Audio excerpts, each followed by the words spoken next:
जय हिंद गाइस। आज का अपना टॉपिक है वाला नेफ्रॉन। प्रीवियस लेक्चर्स में हमने ह्यूमन एक्सक्रीटरी सिस्टम कवर किया।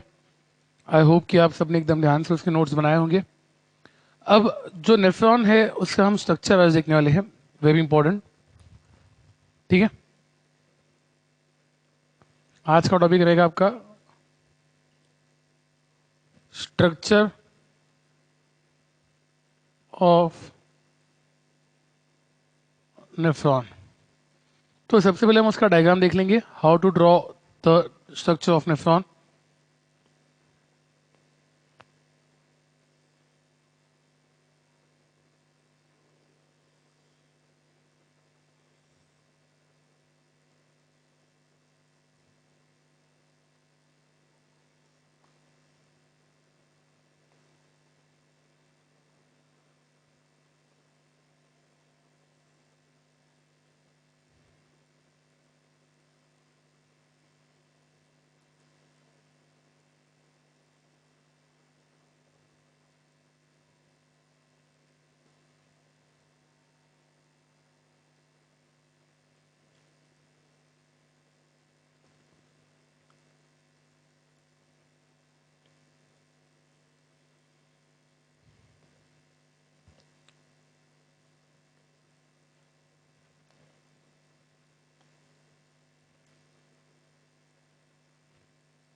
इसको आप दो हिस्सों में डिवाइड कर लेंगे। ये रहेगा आपका रीनल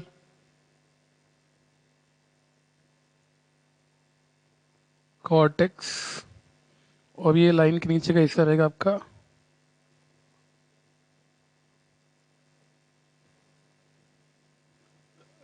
रीनल मेड्यूला। ठीक है, अब यहाँ पे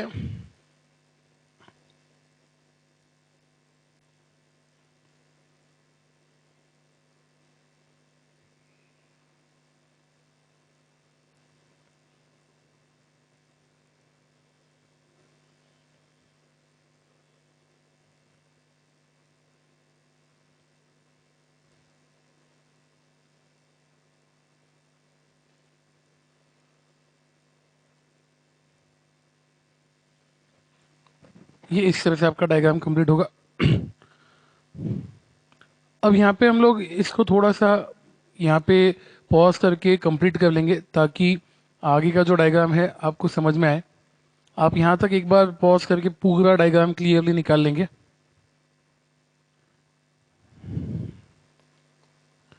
अब इसके आगे हम इसको कंप्लीट करें।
ये इस तरह से आपका आगे का डायग्राम कंप्लीट होने वाला है। अब यहाँ पे ये जो पार्ट है इसको हम बोलेंगे ग्लोमेरुलस। ये जो पार्ट है इसको हम बोलेंगे एज वुमेन्स कैप्सूल। देन उसके बाद ये जो पार्ट है इसको हम बोलेंगे as PCT, which stands for proximal convoluted tubule. Then उसके बाद ये है आपका डिसेंडिंग लूप ऑफ हेनले। ये रहेगा आपका असेंडिंग लूप ऑफ हेनले। ठीक है। देन ये जो नेटवर्क बाद में हमने निकाला था ये वाला, this is your vasa recti. Then उसके बाद ये आपका रहेगा DCT, that is your digital convoluted tubule. ये रहेगा आपका कलेक्टिंग डक्ट। ठीक है। ये वाली जो रहेगी that will be your afferent arteriole. ये रहेगा आपका इफरेंट आर्टेरियोल। ये रहेगा आपका, खुलेगा आपका रीनल वेन में। ये खुलेगा आपका रीनल वेन में। तो ये इस तरह से आपने डायग्राम को लेबल करना है। ठीक है। एकदम ध्यान से वीडियो को पॉज करके काफी ध्यान से इसको आप ड्रॉ करेंगे। Very important diagram. अगर हम अब देखें तो नेफ्रॉन में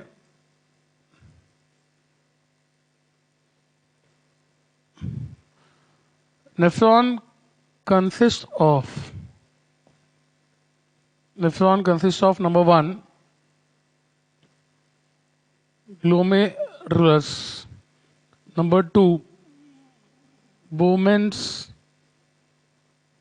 capsule, number 3 PCT, number 4 DCT, number 5 loop of Henle, and number 6 collecting duct.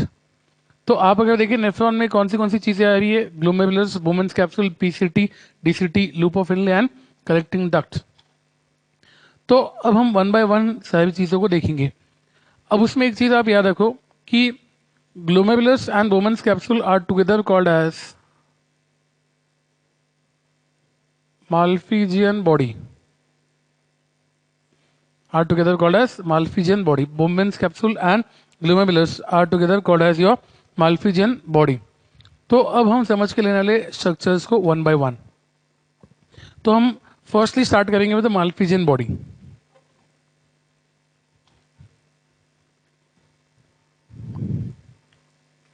अब अगर हम देखें माल्फिजियन बॉडी को,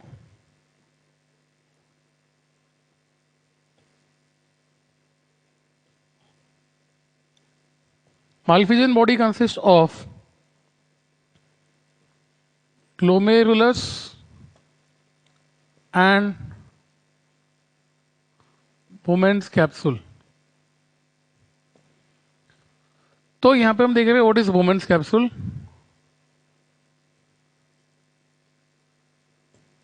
Bowman's capsule की अगर बात करें तो it is a cup shape structure. It is a cup shape structure. आप अगर देखें तो ये एक कप शेप स्ट्रक्चर है। ठीक है। Which is made up of 2 layers, which is made up of 2 layers. आप अगर देखिए तो ये उसका आउटर लेयर है और ये उसका इनर लेयर है। ठीक है। तो basically it is a cup shape structure which is made up of 2 layers. ठीक है। अब उसके बाद space between two layers is called urinary space. ये जो स्पेस है इसको हम क्या बोल रहे हैं? As urinary space. ठीक है, which opens into urinary pole, which opens into urinary pole. आप अगर देखिए तो urinary space will open into urinary pole. ठीक है, तो ये आपका very very important point for Bowman's capsule. Now Bowman's capsule contains what? Glomerulus. Bowman's capsule encloses glomerulus. तो वुमेन्स कैप्सूल कंटेन ग्लोमेरुलस। अब ग्लोमेरुलस क्या है? ग्लोमेरुलस जो है it is a bundle of fine capillaries. It is a bundle of fine capillaries. आप अगर देखिए तो ग्लोमेरुलस क्या है? It is a bundle of fine capillaries. ठीक है, very fine thin capillaries which are very highly permeable. Permeable मतलब क्या? चीजें अंदर बाहर हो सकती है easily, very easily. So it is highly permeable, normal capillary से भी ज्यादा। ये स्पेशल कैपिलरीज है जिसकी परमिएबिलिटी बहुत ज्यादा है। अब यहां पे उसमें जो पहला एंड होगा इसका, ये होगा उसका afferent arteriole. That means it opens into afferent arteriole. And ये दूसरा एंड जो होगा that will be your efferent arteriole. ठीक है, अब यहां पे आप क्या देख रहे हैं? एफरेंट आर्टेरियल का काम क्या है? It brings impure blood to glomerulus. तो आप क्या देख रहे हैं? यहां से आपका इम्प्योर ब्लड अंदर आएगा वाया एफरेंट आर्टेरियल, और इफरेंट आर्टेरियल से आपका प्योर ब्लड बाहर जाएगा। अब यहां पे आप क्या देख रहे हैं कि इफरेंट आर्टेरियल में प्योर ब्लड जाएगा, आपका एफरेंट आर्टेरियल में इम्प्योर ब्लड आ जाएगा। इम्प्योर मतलब क्या? यूरिया वाला ब्लड, हाई यूरिया कंटेंट वाला ब्लड, हाई यूरिया कंटेंट वाला ब्लड। तो अब आप क्या देख रहे हैं? एक और चीज कि जो एफरेंट आर्टेरियल है उसका डायमीटर जो है वो ज्यादा है और इफरेंट का जो है वो कम है। तो आप ये पॉइंट याद रखेंगे कि the diameter of afferent arteriole is larger as compared to efferent arteriole, as compared to efferent arteriole। तो डायमीटर ऑफ एफरेंट आर्टेरियल क्या है? ज्यादा है as compare to efferent arteriole. तो ये हो गया आपका क्या? Malpighian body. तो आप क्या देख रहे हैं कि ग्लोमेरुलस जो है वो एक बंडल ऑफ कैपिलरीज है, वो ओपन कर रहा है with help of afferent arteriole. Afferent arteriole impure blood लेके आएगा, इम्प्योर मतलब कंटेनिंग यूरिया। इफरेंट आर्टेरियल वो प्योर ब्लड लेके जाएगा, फ्री फ्रॉम यूरिया। अब उसके बाद आप क्या देख रहे हैं कि ये जो ग्लोमेरुलस है, ग्लोमेरुलस है ये बंडल ऑफ कैपिलरीज है। अब यहाँ पे आप क्या देख रहे हैं? फाइन कैपिलरीज जिसकी परमेबिलिटी बहुत ज्यादा है, नॉर्मल कैपिलरी से भी कई गुना ज्यादा नॉर्मल कैपिलरी से भी। अब यहाँ पे उसके बाद हमने क्या देखा कि ये जो वुमेन्स कैप्सूल आपका है 2 लेयर का है, उसके बीच की स्पेस जो है यूरिनरी स्पेस, एंड ये जो है यूरिनरी पोल। क्या है ये? यूरिनरी पोल। अब यहाँ पे ये चीज याद रखेंगे, इसका डायमीटर ज्यादा है, इसका डायमीटर कम है। अब इसकी मेन वजह क्या है हम आपको बताएंगे। अब इसका मेन काम क्या है? ग्लोमेरुलस का काम क्या है? Glomerulus is mainly involved in ultra filtration. It is a site for ultra filtration of blood. It is a site for ultra filtration of blood. तो बेसिक आप क्या देख रहे हैं कि यहाँ पे अल्ट्रा फिल्ट्रेशन होगा ब्लड का, जो कि हम यूरिन फॉर्मेशन के समय देखने वाले क्या है। ठीक है, तो ये हो गया आपका क्या, बोमेंस capsule and glomerulus.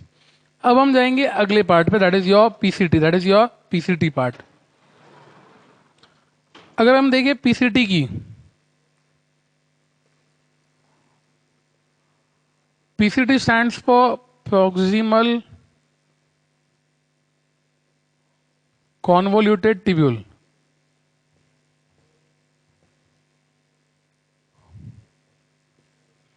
Proximal convoluted tubule. अब प्रॉक्सिमल कॉन्वोल्यूटेड ट्यूब्यूल मतलब क्या होगा, PCT, it is highly coiled structure,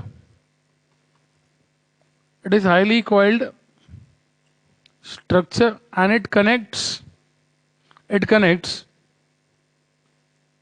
Malpighian body to descending loop of Henle. It connects Malpighian body to descending loop of Henle. Malpighian body मतलब Bowman's capsule. आप अगर देखिए तो उसमें वोमेंस कैप्सूल का ये जो हिस्सा है वो डिसेंडिंग लूप ऑफ हेनले को कनेक्ट हो रहा है with help of PCT. It is a highly coiled structure.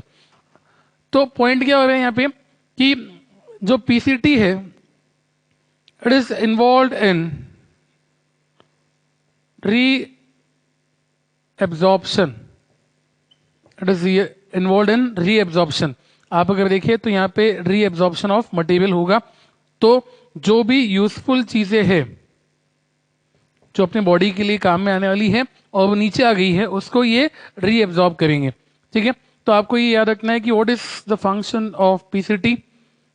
PCT का फंक्शन क्या है कि पहली बात तो ये यूरिन को या जो फिल्टर होगा कंटेंट, जिसको हम ग्लोमेरुलर फिल्ट्रेट बोलेंगे बाद में, आपको समझ में आएगा, तो जो कंटेंट होगा उसको लेके जाएगा from where Malpighian body, that is Bowman's capsule, to loop of Henle, descending loop.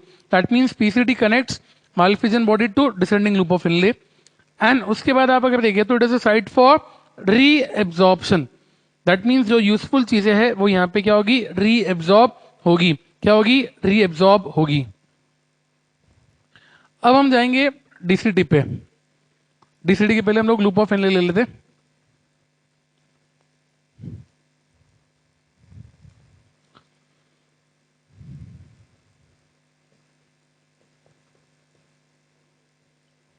Loop of Henle की अगर बात करें तो आप अगर देखिए तो it is connecting PCT to DCT. उसका काम क्या है,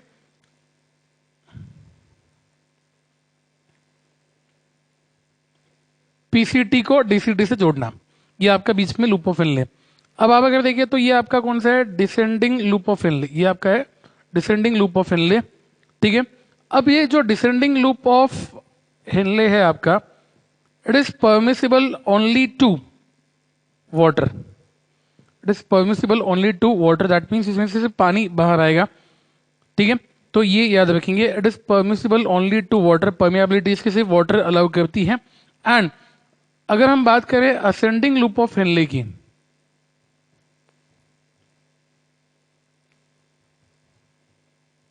तो it is permissible only to salts, that is ions.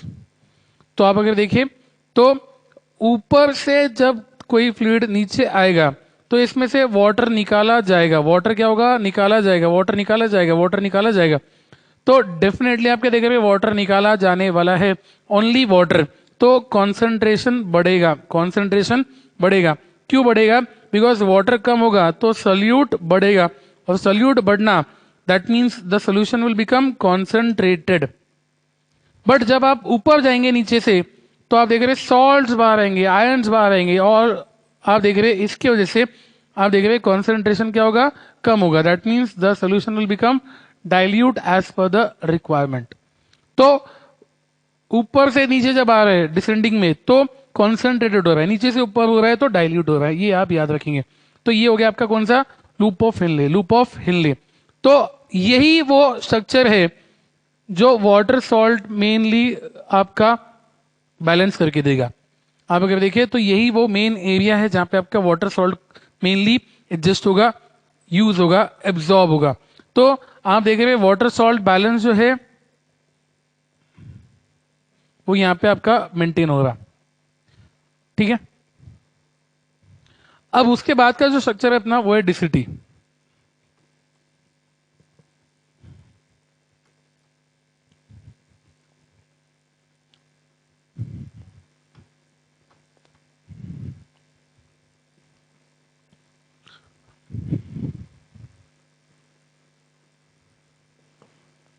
DCT की अगर बात करें तो it stands for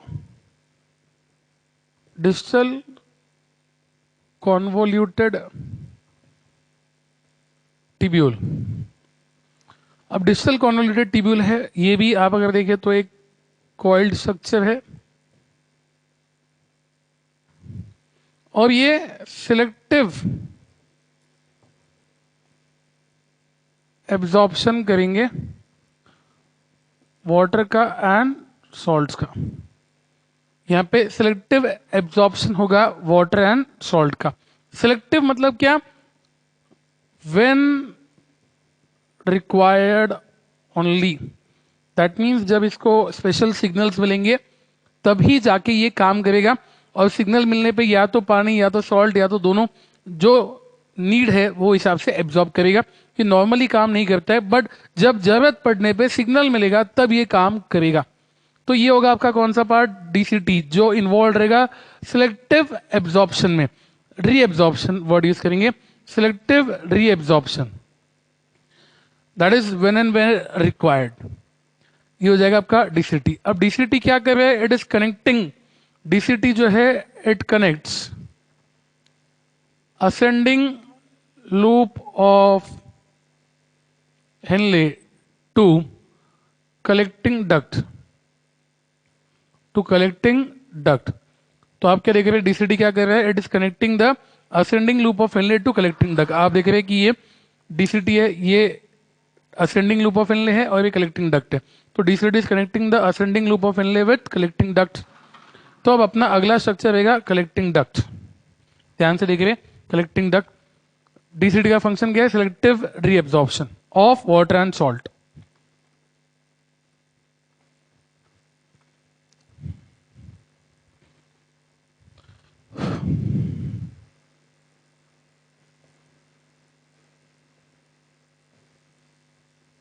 collecting duct जो है इट ओपन्स इनटू यूरेटर, ठीक है। उसके पहले भी बहुत सारे सीक्वेंस है, बट यहाँ पे हम देख रहे हैं कि डायरेक्ट हम लोग कलेक्टिंग डक्ट से यूरेटर पे आ रहे सिलेबस के हिसाब से। तो collecting duct directly opens into ureter, collecting duct opens into ureter. तो डेफिनेटली आप क्या देख रहे हैं कि यहाँ पे अब वो यूरिन हो जाएगा। तो आप क्या देख रहे हैं? कलेक्टिंग डक्ट एक ऐसी साइट है जहां पे फाइनल कॉम्पोजिशन ऑफ यूरिन जो है वो एडजस्ट होगा, final composition of urine adjust होगा, एंड यहां पे आप उसको बोल पाएंगे यूरिन। कलेक्टिंग डक्ट में जब फ्लूइड आ जाएगा तो उसको हम यूरिन बोलेंगे। That means the word urine will be use for first time in what? Collecting duct. Collecting duct में आप उस फ्लूइड को यूरिन बोलेंगे। तो आप देख रहे हैं कि यूरिन फॉर्मेशन जो हो रहा है वो हो चुका है, और यहाँ पे कलेक्टिंग डक्ट में आप यूरिन वर्ड यूज कर सकेंगे, एंड यहाँ पे फाइनल कंपोजिशन एडजस्ट होगा। फाइनल कंपोजिशन एडजस्ट होगा मतलब क्या? कि जरूरत के हिसाब से पानी को निकाला जाएगा। अगर समर है तो यहाँ से पानी एब्जॉर्ब होगा, विंटर है तो नहीं होगा। एब्जॉर्ब होगा मतलब क्या? रीअब्जॉर्ब होगा, बॉडी में लिया जाएगा और यूरिन कॉन्सेंट्रेटेड बनेगी। और वही अगर विंटर है तो आप देखो डाइल्यूट यूरिन बनती है। तो पानी की मात्रा कम या ज्यादा यहाँ पे की जाती है। एंड उसके बाद आप अगर देखें तो ये जो कलेक्टिंग डक्ट है वो खुलता है किसमें? यूरेटर में। फिर यूरेटर किसमें खुलेगा? ब्लैडर में। और ब्लैडर किसमें खुलेगा? यूरेथ्रा में। और यूरेथ्रा से आप देख रहे हैं आप करेंगे क्या? मिक्टूरेशन, दैट मीन्स आप यूरिनेशन करेंगे जब आपकी इच्छा होगी तब, अर्ज, ठीक है। तो ये आपका प्रोसेस होगा। अब इसमें एक और चीज याद रखो, हमने दो जोन बनाए थे, एक था रीनल कॉर्टेक्स, एक था रीनल मेडुला। तो आप क्या देख रहे हैं? आपका माल्फिजियन बॉडी, ठीक है। देन उसके बाद आप अगर देखें तो आपका पीसीटी, एंड उसके बाद आप अगर देखें तो आपका डीसीटी। तो Malpighian body, PCT and DCT lies in renal cortex, whereas loop of Henle and collecting duct lies in renal medulla. आपको अगर कोई पूछता है कि रीनल कॉर्टेक्स में कौन सी चीजें प्रेजेंट है? DCT, PCT and Malpighian body, that means Bowman capsule and glomerulus. And renal medulla में कौन कौन प्रेजेंट है? Loop of Henle and collecting duct. अब उसके अलावा आपको कोई और क्वेश्चन ये आ सकता है कि एक नेफ्रॉन की लेंथ क्या होगी, that is around 4 to 6 centimetre. One nephron measure about 4 to 6 centimetre. और एक किडनी में कितने, 1 मिलियन, ये तो आपको मालूम ही है। तो ये जितना भी पॉइंट अभी आपने देखा वो आप प्रॉपरली नोट डाउन करो, डायग्राम निकालो और डायग्राम की फोटो भेजो। अब अगला जो सेशन होगा वो हम डील करेंगे यूरिन फॉर्मेशन में, ठीक है। तो वेरी इंपॉर्टेंट सेशन, अगला सेशन जो है हम यूरिन कैसे बनती है वो समझ के लेने वाले हैं। बट उस सेशन के लिए आपकी ये 2 लेक्चर्स बहुत प्रॉपरली होना एकदम अनिवार्य है। तो एकदम ध्यान से पढ़ेंगे 2 दिन। जय हिंद।